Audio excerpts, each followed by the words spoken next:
This week, investigators in the state of Georgia and with the FBI finally concluded their investigation into alleged election fraud, election interference, whatever you want to call it, in the state of Georgia in the 2020 election, not the 2022.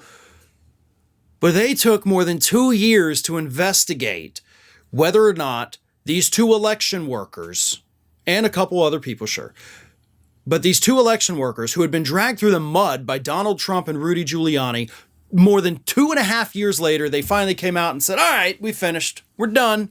Took a while. Sorry. These women did absolutely nothing wrong, and there was no fraud or any evidence of fraud. Nothing bad happened. These women are completely cleared. The two women, of course, who we've spoken about at length are Ruby Freeman and Shaye Moss. And finally, again, 2.5 years later, after their names had been dragged through the mud, after Donald Trump and Rudy Giuliani had effectively ruined their lives, the FBI, you know what? It was the FBI, the Georgia Bureau of Investigations, and investigators from the Secretaries of State's office. So federal law enforcement, state law enforcement, the Secretary of State, they all got together and said these two women did nothing wrong. The damage is done. And it shouldn't have taken you 2.5 years to figure this out. It should have taken you 2.5 days. Honestly, you probably could have figured it out within 2.5 hours. This is ridiculous. The damage that has been done to these two women. You know, here's what, let me just read it. This is the quote from Ruby Freeman. "There is nowhere I feel safe. Nowhere. I've lost my name. I've lost my reputation, all because a group of people, starting with number 45 and his ally Rudy Giuliani, decided to scapegoat me and my daughter." And it's horrific what these two women have been through. Now, they do have a lawsuit pending against Rudy Giuliani for defamation. And it's not just because Giuliani insinuated, of course, or not insinuated, he said that these women, you know, were pulling out the ballots and doing all kinds of crazy stuff. At one point, he also said that the two women shared a vial of either cocaine or heroin. It was a mint. Like, one of them handed the other a mint.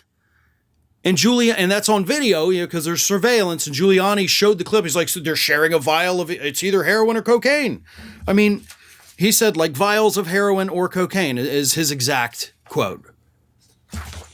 This, oh my God, like, but hey, here's the good thing, because I'm so angry, like I'm almost speechless here, but let me try to pull it together for a moment. As I said, they still have a defamation lawsuit pending against Rudy Giuliani. That one is moving forward in spite of Giuliani's best efforts to get it, you know, thrown out. He's been unsuccessful. It's going to go forward. They've already settled a lawsuit, same kind, with a conservative media outlet. I believe it was One America, may have been Newsmax. It was one of those two. I'm sorry, I can't remember off the top of my head. But they've already settled that one. The one against Rudy Giuliani, I'd advise them at this point, don't settle. Because this report that completely clears you, this is all the evidence you need to prove that Rudy Giuliani's lying. Like, this is it. So take him to the damn cleaners, put him through the ringer, and take everything he's got for what he has done to you and your daughter. That is my advice to Ruby Freeman and Shaye Moss, because that is what Rudy Giuliani deserves. Thanks for watching, everyone, and well, here comes the awkward part at the end of the video where I ask you to like, comment, and share, and subscribe for more content from Ring of Fire. Also, you should consider becoming a member for some exclusive content and perks, including early access videos and exclusive videos. Check out the link in the description.